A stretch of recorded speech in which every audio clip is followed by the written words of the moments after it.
Friends, আজ আমরা জেনে নেব 5 synonyms and 5 antonyms of abandon.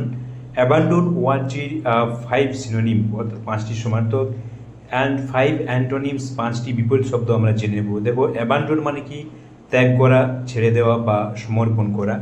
দেখো, সিনোনিমগুলো কী কী হবে? সিনোনিমগুলো আগে দেখে নাও। ডেজার্ট, ডেজার্ট মানে তোমরা যেন পরিত্যাগ করা। ফোরস্যাক, ফরস্যাক, ফরসেক মানে হচ্ছে ছেড়ে দেওয়া বা পরিত্যাগ করা। রেলিনকুইস, রেলিনকুইস ত্যাগ করা। সারেন্ডার আত্মসমর্পণ করা। গিভ আপ ছেড়ে দেওয়া। ডিসকন্টিনিউ বা রেপুডিয়েট, ডিসকন্টিনিউ বা রেপুডিয়েট, এগুলো হচ্ছে কি অ্যাবান্ডনের সিনোনিম। এবার আমরা অ্যান্টোনিম দেখে নেব।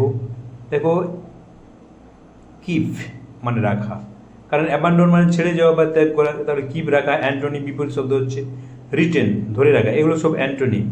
হোল্ড অন টু আঁকড়ে ধরা। মেনটেন বজায় রাখা। চেরিশ স্নেহে লালন করা। কন্টিনিউ সাপোর্ট, এগুলো হচ্ছে কি অ্যাবান্ডনের অ্যান্টোনিম।